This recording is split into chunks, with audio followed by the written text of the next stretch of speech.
kalian tidak bertobat kepada Allah, tidak kembali kepada Allah, dan kalian terus fitnah ahlul bait Nabi, kalian tanamkan kebencian kepada umat untuk memusuhi dan memerangi daripada dzurriyyah Nabi, dan kalian tidak kembali kepada jalan yang diridhoi oleh Allah Subhanahu wa taala, kalian akan mati dalam keadaan su'ul khatimah. Ciri-ciri tentara Dajjal di akhir zaman tidak percaya zuriat Nabi. Kenapa? Imam Mahdi itu zuriat Rasulullah SAW. Nanti dia muncul, nggak mungkin, keturunan Nabi udah habis. Ada gak yang ngomong begitu? Dia nggak sadar ngomong begini, itu udah ditandain sama Dajjal. Dia langsung, wah ini panglima gua nih ya. Hati-hati Pak. Nah itulah Ustadz yang satu ini lebay. Bagaimana dia ingin mengajak umat ini agar percaya atas ketersambungan silsilah nasab kaum Ba'lawi kepada Rasulullah Shallallahu Alaihi Wasallam dengan cara yang sangat lebay. Jadi si Ustadz ini yang pertama mengira kami dan para pejuang kebenaran ini tidak percaya kepada dzurriyyah baginda Nabi besar Muhammad Sallallahu Alaihi Wasallam. Hasya wa kallah. Itu tuduhan sepihak yang tidak benar dan tidak berdasar. Baik.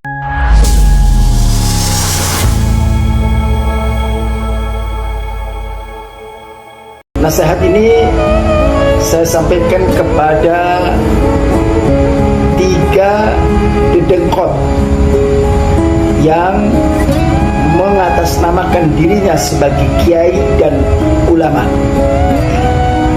Yang pertama kepada Kiai Haji Imaduddin, yang kedua Gus Abbas Buntet, dan yang ketiga Bang Haji Omar Iramah.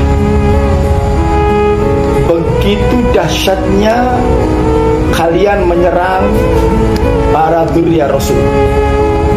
Begitu seringnya kalian memfitnah, bahkan menceritakan tentang berita-berita bohong yang dinisbatkan kepada para dzurriyyah Nabi, sehingga nampak betul kebencian dan ketidaksukaan kalian kepada dzurriyyah Rasul. Baik, itu adalah merupakan hak kalian. Kalian silakan ingin membenci daripada dzurriyyah, itu adalah hak kalian. Tetapi saya punya sebuah kepedulian dan sekaligus mempunyai sebuah keyakinan, seperti yang diucapkan oleh Bang Haji Omar Iramah, mempunyai satu keyakinan, hakul yakin dan seyakin-yakinnya bahwa dzurriyyah Rasul bukan keturunan baginda Nabi kita Muhammad Sallallahu Alaihi Wasallam. Jangan lupa, saya juga punya satu keyakinan, bahkan hakul yakin, kalau kalian bertiga tidak segera bertobat kepada Allah, tidak segera rujuk kepada Allah, terus menerus memfitnah ahlul bait, terus menerus kalian menyebar berita-berita bohong kepada dzurriyyah Nabi, terus menerus kalian menyebar daripada fitnah-fitnah kepada para dzurriyyah Nabi, dan kalau kalian tidak bertobat kepada Allah Subhanahu wa taala, maka saya yakin dengan seyakin-yakinnya, hakul yakin, kalian akan mati dalam keadaan su'ul khatimah. Sekali lagi saya ulangi, kalau kalian tidak bertobat kepada Allah, tidak kembali kepada Allah, dan kalian terus fitnah ahlul bait Nabi, kalian tanamkan kebencian kepada umat untuk memusuhi dan memerangi daripada dzurriyyah Nabi, dan kalian tidak kembali kepada jalan yang diridhoi oleh Allah Subhanahu wa taala, kalian akan mati dalam keadaan su'ul khatimah. Mudah-mudahan peringatan terakhir saya ini bisa menggerakkan hati kalian bertiga untuk stop dan berhenti Silakan kalian tidak suka dengan dzurriyyah Nabi, silakan kalian tidak cinta kepada dzurriyyah Nabi, tapi jangan sebar fitnah, jangan sebar berita-berita bohong, jangan sebar kalimat-kalimat yang menjatuhkan kesucian daripada dzurriyyah Nabi SAW. Mudah-mudahan nasihat ini yang keluar dari hati yang bersih dan tidak punya tendensi apapun, tidak punya kepentingan apapun, dan tidak ada rasa permusuhan apapun. Ini semua saya katakan lillah wa fillah, karena Allah dan untuk Allah. Mudah-mudahan ini membuat sentuhan di hati kalian dan kalian kembali kepada jalan yang diridhai oleh Allah Subhanahu wa taala. Para kipin-kipin ini sebenarnya sudah mulai kelimpungan, sempoyongan untuk membela ketersambungan nasab junjungan mereka, kaum Ba'lawi. Kenapa? Karena tidak ada bukti, dalil, akhirnya ya sempoyongan, senggol kanan, senggol kiri, ya, yang berujung kadang-kadang ngawur. Nah, yang ini terlalu lebay. Ini Ustadz ya, ini Ustadz tipe kibin yang lebay karena latar belakangnya katanya sufi. Biasalah yang sufi ini identik dengan lebay ya. Katanya Ustadz siapa, Arozi ya, ini lebay. Jadi biar kita tahu bagaimana lebaynya si Ustadz ini, yuk kita saksikan videonya secara seksama. Selamat menyaksikan. Ciri-ciri tentara Dajjal di akhir zaman tidak percaya zuriat Nabi. Kenapa? Imam Mahdi itu zuriat Rasulullah SAW. Nanti dia muncul, nggak mungkin, keturunan Nabi udah habis. Ada gak yang ngomong begitu? Dia nggak sadar ngomong begini itu udah ditandain sama Dajjal. Dia langsung, wah ini panglima gua nih ya. Hati-hati Pak. Nah, itulah Ustadz yang satu ini lebay. Bagaimana dia ingin mengajak umat ini agar percaya atas ketersambungan silsilah nasab kaum Ba'lawi kepada Rasulullah Shallallahu Alaihi Wasallam dengan cara yang sangat lebay. Baik, poin-poin akan kami sampaikan. Jadi si Ustadz ini yang pertama mengira kami dan para pejuang kebenaran ini tidak percaya kepada dzurriyyah baginda Nabi besar Muhammad Sallallahu Alaihi Wasallam. Hasya wa kallah. Itu tuduhan sepihak yang tidak benar dan tidak berdasar. Baik. Yang kedua, Ustadz ini menyiret status nasab kaum Ba'lawi kepada status nasab Imam Mahdi. Dan Ustadz ini juga menyiret kepercayaan dan keyakinan atas ketersambungan nasab kaum Ba'lawi agar kita semua percaya, disandra, dipaksa seperti percayanya kepada Imam Mahdi. Di sini teman-teman. Dan seolah-olah mafhum mukhalafahnya yang tidak percaya kepada ketersambungan nasab kaum Ba'lawi berarti tidak percaya kepada Imam Mahdi. Nah, yang tidak percaya kepada Imam Mahdi, maka ini adalah pasukan Dajjal. La haula wala quwata illa billah. Karena tidak punya dalil, ya akhirnya menyiret dalil datangnya Imam Mahdi ini dianalogikan kepada nasabnya kaum Ba'lawi. Nah, seolah-olah dzurriyyah Nabi itu hanyalah kaum Ba'lawi.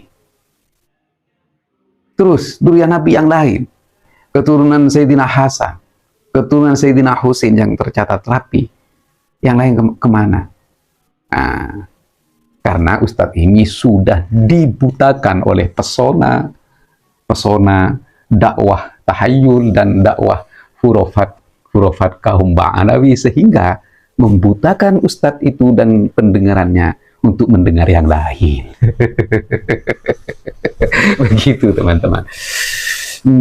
Sekarang meneliti nasab ini, apakah penting dan sejauh mana pentingnya di dalam meneliti nasab, memverifikasi nasab, meneliti nasab baginda Nabi besar Muhammad SAW itu penting dan harus, sebagaimana yang disampaikan oleh Ibnu Hajar Al-Haytami dalam kitabnya As-Sawa'iqul Muhriqah di jilid 2 halaman 537, yang bagi li kulli ahadin ayyakuna lahu ghiratun fi hadzal nasabis syarif wa dabtuhu hatta la yantasiba ilaihi sallallahu alaihi wasallam illa bihaq.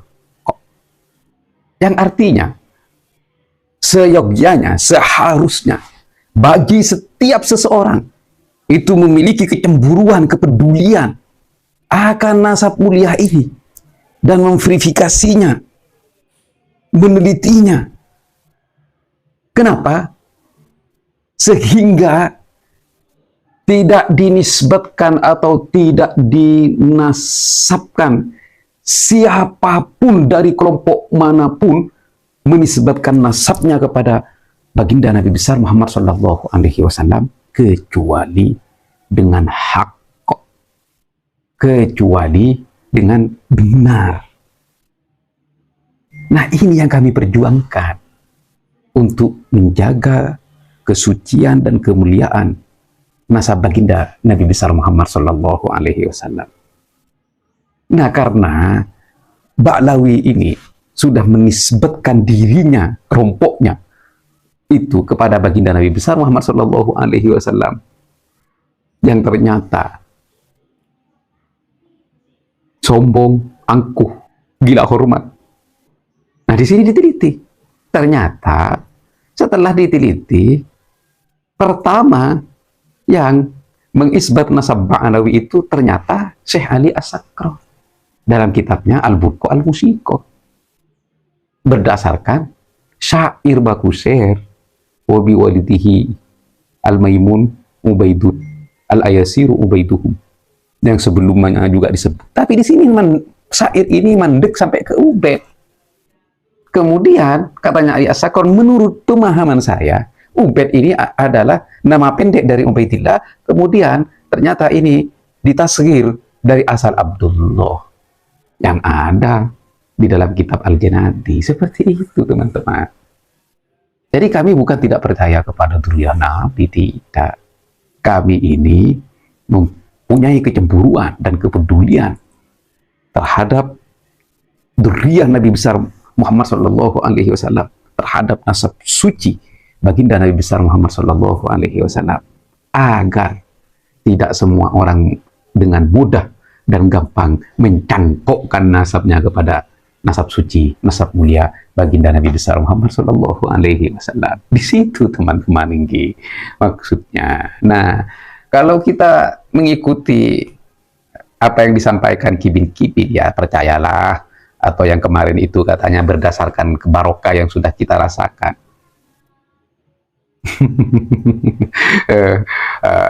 Terbukti mereka itu orang-orang baik. Ya mungkin ya Ustadz ini dengan kibin-kibin yang lain itu tidak pernah membaca kitab-kitab hurufat mereka.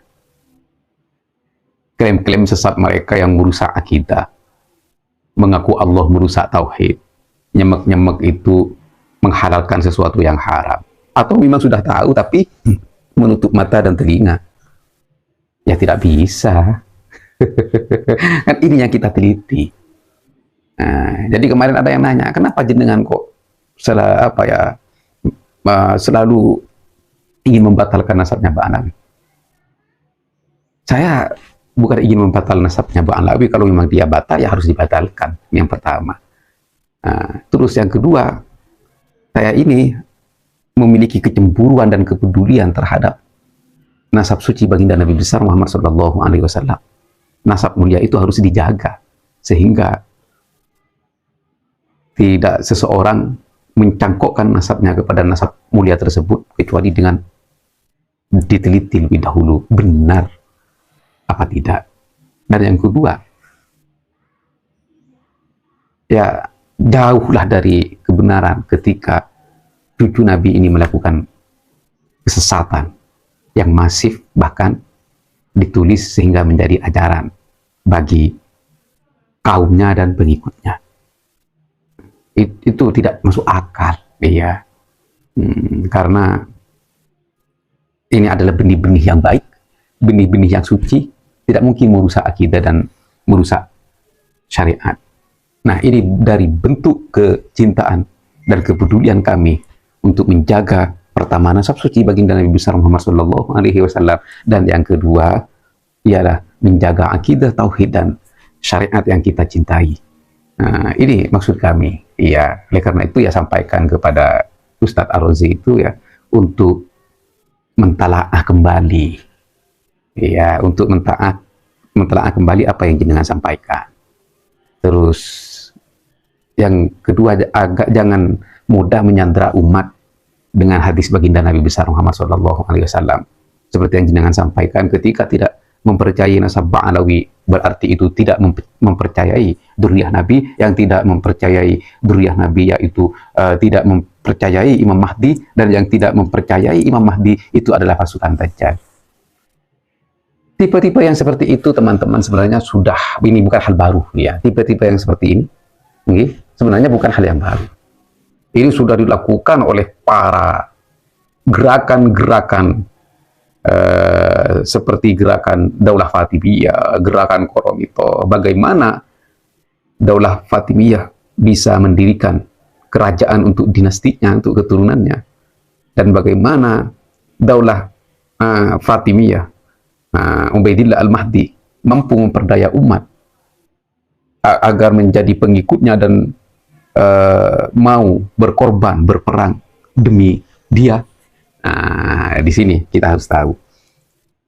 Jadi ada dua orang, Abu Abdillah Asy-Syi'i dan saudaranya Abu Abbas, yang diutus oleh Muhammad Al-Habib dari Yaman. Dia orang Salamiyah, Irak. Tapi karena menjadi pengikut setianya cucu Maimun Al-Qaddah, cicit Maimun Al-Qaddah, kemudian diutus oleh cicit Maimun Al-Qaddah ke Kutamah. Karena Kutamah itu, ada yang bilang Kitamah, ada yang bilang Kutamah. Saya sudah enak dengan Kutamah. Qabilah Kutamah, bumi Kutamah, itu katanya bumi yang subur li nasri da'watina, untuk menyebarkan dakwah kita, dakwah Syiah, Imamiyah, Ismailiyah. Akhirnya dua orang ini pergi ke Kutamah bersama rombongan para jemaah haji yang di Kutamah, yang dari Kutamah. Akhirnya dia ke Mekah dulu, haji. Setelah haji itu akhirnya dia ikut dengan rombongan para jemaah haji yang dari Kutamah. Kemudian dia itu ya bagus caranya mendidik umat, pemuda-pemuda, diajarin ngaji, diajarin belajar kitab, terus diajarin semua, sehingga akhirnya mayoritas pemuda-pemudi Kutamah itu disandra, diikat oleh ikatan murid dan guru. Setelah diikat, setelah semua itu sudah diprediksi 80% rakyat Kutamah terpengaruh oleh didikannya. Akhirnya Abu Abdillah Asy-Syi'i mengirim surat kepada Abdullah Al-Mahdi, ada yang bilang Ubaidillah Al-Mahdi, itu datang ke Kutamah. Setelah datang ke Kutamah, nah disinilah dia dilantik menjadi Imam Mahdi. Dan orang-orang Kutamah harus mempercayainya bahwa ini adalah hadza imamukum, katanya. Ini adalah Imam Mahdi. Orang-orang tersandra untuk tidak percaya. Wah, ini kalau tidak percaya nanti berarti tidak percaya kepada hadis Nabi. Yang tidak percaya kepada hadis Nabi berarti ini tidak percaya kepada baginda Nabi. Bahkan seperti yang disampaikan oleh Ustadz Rozi itu. Yang tidak percaya kepada Imam Mahdi, dialah pasukan Dajjal. Akhirnya orang-orang Kutamah tersandra dengan itu, terpaksa harus percaya bahwa Ubaidillah Al-Mahdi ini adalah Mahdi Al-Muntadhar.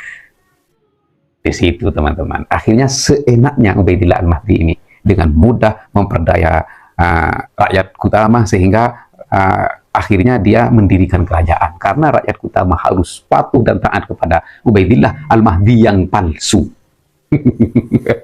Begitu. Tertipulah orang-orang Kutamah, dan para tokoh dan kiai yang tidak sepaham dengan Ubaidillah Al-Mahdi yang palsu ini dibunuh. Rakyat sudah dibutakan. Akhirnya rakyat ikut memerangi tokoh kiai setempat, ulamanya. Sehingga utama semua di bawah kekuasaan Ubaidillah Al-Mahdi yang palsu itu, dan kemudian meluas kerajaannya sampai ke Mesir hingga dirobohkan dan dimusnahkan oleh Salahuddin Al-Ayyubi. Nah, di sini kalau menurut pandangan Ar-Razi, maka Salahuddin Al-Ayyubi ini memerangi Daulah Fatimiyah, dinasti Fatimiyah. Nah, itu tidak percaya kepada Imam Mahdi keturunan Nabi. Karena apa? Anak cucu Ubaidillah Al-Mahdi ini mengaku dzurriyyah Nabi, tapi palsu. Di masa kejayaannya, dinasti Fatimiyah ini memanggil para ulama nasab dan para ulama semuanya, dan memegang pedang di tangan kanannya dan emas di tangan kirinya. Lalu berkata, hadza nasabi wa hadza hasabi. Pedang ini adalah nasabku. Artinya siapa yang menolak akan pedang ini musuhnya. Dan ini, emas ini dilempar. Ini adalah pangkatku. Adalah kemuliaanku.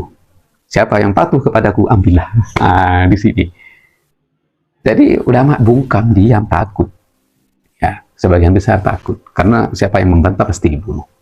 Akhirnya diakuilah mereka sebagai keturunan Nabi dari jihad Sayyidina Husain, dan merubah dinastinya dari Al-Ubaidiyah itu menjadi Al-Fatimiyah agar lebih populer sebagai keturunan Nabi yang palsu.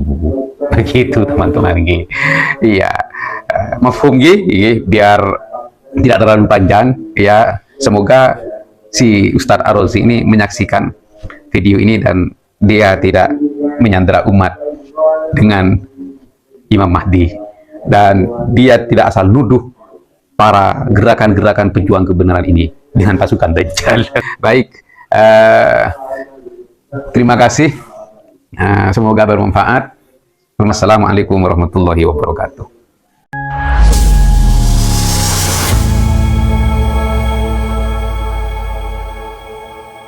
Rupanya kalian Balawi mulai geram karena nasabnya diusik oleh Kiai Haji Muhyiddin Usman Al-Bantani beserta kawan-kawan, yang mana sampai saat ini masih belum bisa membantah tesis Kiai Haji Muhyiddin Usman Al-Bantani bahwa kalian Balawi itu bukan dzurriyyah Rasulullah SAW. Dan tadi sudah kita dengar bersama penjelasan dari Kiai Ja'far Batu Ampar yang membantah semua dalil-dalil yang dikeluarkan oleh Buya Ar-Razi. Bagaimana menurut pendapat teman-teman semua? Silahkan lanjut di kolom komentar. Terima kasih.